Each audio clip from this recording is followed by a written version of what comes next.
ও গোলাম, তওবা করো। তওবার মতো তওবা করলে তোমাদের জিন্দেগীর সব গুনাহ মাফ করে দিবে কে?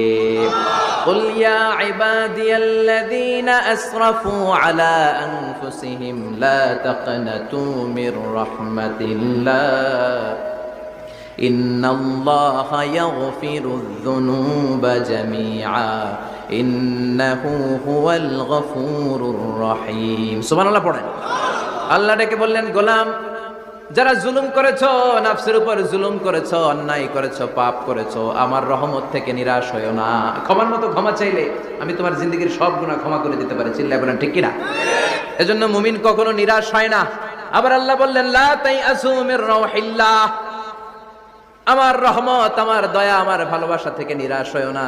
ইন্নাহু লা ইয়াইআসু মির রাউহিল্লাহি ইল্লাল কওমুল কাফিরুন। কাফির ছাড়া, গাদ্দার ছাড়া, মুনাফিক ছাড়া আমার রহমত